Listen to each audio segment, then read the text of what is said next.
April 9న Ugadi రాబోతుందండి. ఉగాదిలోపు మీ ఇంటిలో ఈ వస్తువులు ఉంటే తీసి బయటపడేసేయండి. జీవితంలో మార్పు కోరుకునేవారు, కొత్త జీవితాన్ని ప్రారంభించాలి అని ఆశించేవారు, ఆర్థిక పరంగా ఎదగాలి అని కోరుకునేవారు ఉగాది వచ్చేలోపు ఈ వస్తువులను తీసివేసి బయటపడేయండి. ఈ వస్తువుల వలన మీరు జీవితంలో పైకి ఎదగలేరు. మీరు ఎంత కష్టపడినా సరే ఎక్కడ వేసిన గొంగళి అక్కడే అలానే ఉండిపోతూ ఉంటుంది కదా.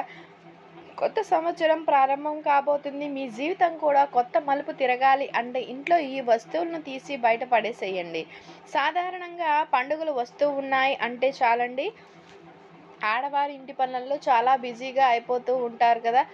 ఇంటిని శుభ్రం చేసుకోవడం వంటివి చేస్తూ ఉంటారు. అయితే అలా ఇంటిని శుభ్రం చేసుకున్నప్పుడు ఇంటిలో ఈ వస్తువులను కూడా బయట పడేసేయాల్సి ఉంటుంది. ఈ వస్తువులను బయట పడేస్తే మీ జీవితం కొత్త మలుపు తిరుగుతుందండి. అంతేకాదు, ఈ వస్తువులు తీసి బయట పడేసిన వెంటనే లక్ష్మీదేవి మీ ఇంటికి వస్తుందండి. మీ ఇంట్లో లక్ష్మీదేవి తిష్ట వేసి కూర్చుంటుంది. సిరుల వర్షాన్ని కురిపిస్తుంది. ఇక మీకు తిండికి డబ్బుకి లోటు లేకుండా ఉంటుంది. ఉగాదిలోపు ఈ వస్తువులను ఎవరైతే బయటపడేస్తారో వారి ఇంటికి లక్ష్మీదేవి దబ్బమోదుతో అడుగు పెడుతుందని చెప్పి పండితులు చెప్తున్నారండి. మరి ఆ వస్తువులు ఏంటో మనం ఇప్పుడు ఈ వీడియోలో క్లియర్గా తెలుసుకుందామండి. అంతకంటే ముందు మీరు ఈ వీడియోని చివరి వరకు చూడండి. చివరి వరకు చూస్తేనే మీకు ఎవ్రీథింగ్ అంతా అర్థమవుతుందండి. ఇంక వీడియోలోకి వస్తే ఉగాది నుంచి తెలుగు సంవత్సరం అనేది మనకి స్టార్ట్ అవుతుంది. అందువలన ఇది తెలుగువారి మొదటి పండుగ. ఈరోజు కొత్త సంవత్సరంలో రాశి ఫలాలు, గ్రహస్థితులు ఎలా ఉన్నాయి అనేది తెలుసుకుని గ్రహశాంతులు లాంటివి జరుపుకుని సుఖంగా ఉండడానికి పంచాంగ శ్రవణాన్ని చేస్తూ ఉంటారండి. ఆనాటి కాలం నుంచి వస్తున్నటువంటి పండుగల్లో ముఖ్యమైన పండుగ ఉగాది పండుగ. ఈ పండుగ సాధారణంగా మార్చి నెలలో లేక కొన్నిసార్లు ఏప్రిల్ నెలలో వస్తూ ఉంటుందండి. ఈ 2024వ సంవత్సరంలో ఏప్రిల్ 9న మంగళవారం వస్తుంది. ఉగాది ప్రాముఖ్యత చైత్ర శుద్ధ పాడ్యమి రోజున బ్రహ్మ సృష్టి నిర్మించటం ప్రారంభించారని చెప్పి నమ్ముతారు. మధ్యావతారం ధరించినటువంటి విష్ణువు సోముకుని సంహరించి వేదాలను బ్రహ్మకు అప్పగించిన సందర్భంగా ఉగాది ఆచరణలోనికి వచ్చిందని చెప్పి పురాణ ప్రతీతి. బ్రహ్మదేవుడు ఈ జగత్తును చైత్రమాస శుక్ల పక్ష ప్రథమ దినాన సూర్యోదయ వేళ సృష్టించారని చెప్పి చెప్తారండి. అంటే కాలగణాన్ని, గ్రహ నక్షత్ర ఋతు మాస వర్షాదికులను బ్రహ్మదేవుడు ఈనాడు ప్రవర్తింప చేశారని చెప్పి పెద్దల భావన. అంతేకాదండి, వసంత ఋతువు కూడా ఇప్పుడే స్టార్ట్ అవుతుంది. అందుకే కొత్త జీవితానికి నాందికి గుర్తుగా ఉగాది పండుగ జరుపుకుంటూ ఉంటారు. ఉగాది లోపు ఇంటిని శుభ్రం చేసి పెట్టుకోవాల్సి ఉంటుంది. వాటితో పాటు కొన్ని వస్తువులను కూడా తీసేసి బయట పడేయాలని చెప్పి పండితులు చెబుతూ ఉంటారు. మరి ఆ వస్తువులు ఏంటి అని తెలుసుకుందామండి.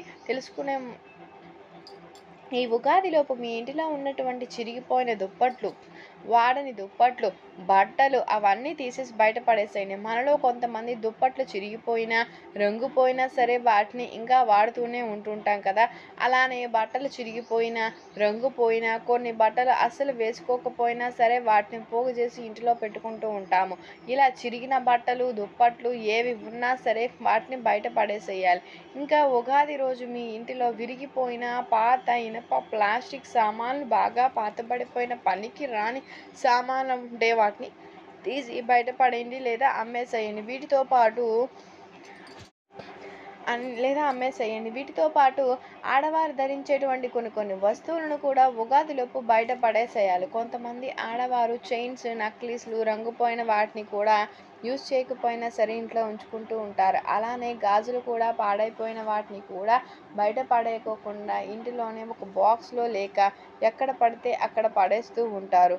ఆడవారు ఏ వస్తువు ధరించినా సరే అది అందంగా ఉంటుంది, కొత్తగా ఉండాలి అంటే ప్రతి పండగకి ఒక వస్తువు తీసుకోమంచి కాదండి, తీసుకున్న వస్తువును జాగ్రత్తగా యూజ్ చేసుకోవాలి. ఇటీవల కాలంలో గిల్ట్ నగలు ఎక్కువైపోయాయి కదా. ఈ గిల్ట్ నగలు పాడైపోయినవి, విరిగిపోయినవి ఏవైనా సరే మీ ఇంట్లో ఉంటే వాటిని బయట పడేసేయండి. నల్లగా అయిన వస్తువులను అస్సలు ఇంట్లో ఉంచుకోవద్దు. తుప్పు పట్టిన వస్తువులను కూడా ఇంట్లో ఉంచుకోకూడదు. ఈ గిల్ట్ నగలను తుప్పు పడుతూ ఉంటే అయినా సరే వాటిని ఇంట్లో పెట్టుకుంటూ ఉంటారు. వీటిని అస్సలు ఇంట్లో పెట్టుకోవద్దు, బయట పడేసేయండి. అలానే చెదలు పట్టిన కర్రలు కూడా ఇంట్లో ఉండకూడదండి. కొంతమంది ఇళ్లల్లో పాతకాలపు మంచాలు, తరతరాల నుండి ఉన్నటువంటి మంచాలు ఉంటాయి. అవి బాగా పాతబడిపోతే వాటిని బయట పడేసేయండి. చాలామంది కూడా నవ్వారు మంచాలు కూడా యూజ్ చేస్తూ ఉంటారు. మంచాలకు వేసినటువంటి నవ్వారు పాతబడిపోయినా, చిరిగిపోయినా ఉగాదిలోపు మార్చుకోండి. చాలామంది నవ్వారు చిరిగిపోయినా సరే సూదితో కుట్టి అలానే వాడుకుంటూ ఉంటారు. ఈ ఉగాది రోజైనా సరే లేక ఉగాది లోపైనా సరే వీటిని కూడా మార్చుకోండి. అలానే వీటితో పాటు మనకు ఎలక్ట్రికల్ సామాన్లు కూడా ఉంటే పడేసేయండి. ఉగాదిలోపు వంటగదిని, పూజ గదిని శుభ్రం చేసుకోండి. బూజు వంటివి లేకుండా శుభ్రం చేసుకోవాలి. ఉప్పు, పప్పు డబ్బాలను శుభ్రం చేసుకోవాలి. వంటగదిలో పనికిరాని సామాన్లను తీసి బయట పడేయాలి. అలానే పూజ గదిలో విరిగిన ప్రమిదలు ఉంటే తీసేయండి. దేవునికి సంబంధించిన పుస్తకాలు ఏవైనా బాగా పాడైపోతే వాటిని కూడా తీసేయండి. ధూపం వేసేటువంటి పాత్ర పాడైపోతే దానిని కూడా తీసివేయండి. పూజ గదిలో, వంటగదిలో విరిగిన లేక పాతబడిపోయిన సామాన్లు అస్సలు యూజ్ చేయొద్దండి. ఉగాదిలోపు మీ ఇంటిని కూడా బాగా క్లీన్ చేసి పెట్టుకోండి. పప్పు దినుసులు వంటివి ఎండలో పెట్టుకోండి. వాటిలో ఏవైనా సరే పురుగులు ఉంటే పోతాయి. అలానే పూజకు వాడేటువంటి పసుపు, కుంకుమ, గంధం, అక్షింతలు బాగున్నాయో లేదో చూసుకోవాలి. ఒకవేళ ఇవన్నీ కూడా నిండుకుంటే ఉగాదిలోపు వీటిని తెచ్చుకోండి. ఉగాదిలోపు ఇంటిలో ఉన్నటువంటి సామాన్లు శుభ్రం చేసుకోవాలి. దుప్పట్లు ఉతుక్కోవాలి. ఇంటినంతా శుభ్రం చేసుకోవాలి. ఫ్యాన్స్లు, ఏసీలు అన్నిటినీ కూడా శుభ్రం చేసుకోండి. బూజు అనేది లేకుండా ఇంటిని బాగా శుభ్రం చేసుకోండి. పాతబడిన బాటిల్స్, స్టీల్ గ్లాసెస్ కూడా ఉంటే వాటిని కూడా పడేసేయండి. ఉగాదిలోపు ఇంటిని ఈ విధంగా శుభ్రం చేసుకోండి. అలానే ఇప్పుడు మనం చెప్పుకున్న వస్తువులను కూడా బయట పడేసేయండి. వీటిని బయట పడేసి లక్ష్మీదేవిని ఇంటికి ఆహ్వానించుకోండి. అలానే మీ ఇంటి ఆవరణలో ఎండిపోయిన మొక్కలు, పిచ్చి మొక్కలు ఏవైనా సరే ఉంటే పీకి పడేసేయండి. ఉగాదిలోపు మీరు మీ ఇంటిని, ఇంటి చుట్టూ ఉండేటువంటి పరిసర ప్రాంతాలను శుభ్రం చేసుకుంటే లక్ష్మీదేవి మీ ఇంటికి పరుగు పరుగున వస్తుంది. మరి ప్రతి ఒక్కరూ కూడా మనం చెప్పుకున్న వాటిని బయటపడేసి లక్ష్మీదేవి అనుగ్రహం పొంది ఆనందంగా జీవించండి. ఇక ఇప్పుడు ఉగాది అనే పదం ప్రాచుర్యంలోనికి రావడానికి గల కారణం ఏంటనేది మనం ఇప్పుడు తెలుసుకుందాం.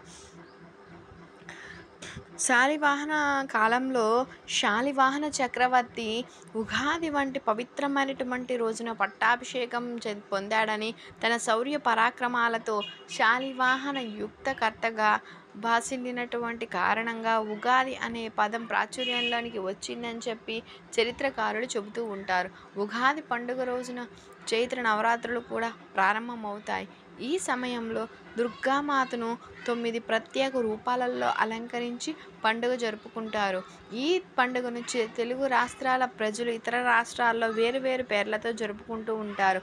ఉగాది చైత్ర మాసంలో వస్తుంది. పక్షుల కిలకిలలతో, ఆకుల చిగురికలతో, కోకుల సుస్వరాల రాగాలతో, పువ్వుల పరిమళాలతో అందంగా ఉంటుంది. ఉగాది భావాన్ని తెలిపేది ఉగాది పచ్చడి. షడ్రుచుల సమ్మేళనంగా చేసేటువంటి ఈ పచ్చడి జీవితంలో జరిగే అనేక అనుభవాలకు ప్రతీకండి. జీవితం అన్ని అనుభవాలను కలిగింది అయితేనే అర్థవంతం అని చెప్పే భావం ఇమిడి ఉంటుందండి. పచ్చడిలో ఉండే ఒక్కొక్క పదార్థం ఒక్కొక్క భావానికి, ఒక్కొక్క అనుభవానికి ప్రతీకండి.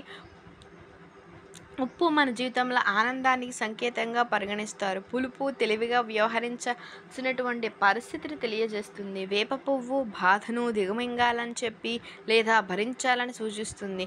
బెల్లం ఈ తీయని పదార్థం సంతోషానికి ప్రతీకగా భావిస్తారండి. కారం సహనం కోల్పోవడాన్ని సూచిస్తుంది. వగరు పచ్చి మామిడి ముక్కలు తగిలేటువంటి ఈ రుచి కొత్త సవాళ్ళను ఎదుర్కోవడం గురించి తెలియజేస్తుందండి. మీకు కనుక ఈ వీడియో నచ్చినట్లయితే లైక్ చేయండి, షేర్ చేయండి, సబ్స్క్రైబ్ చేయడం మర్చిపోకండి. Thank you for watching.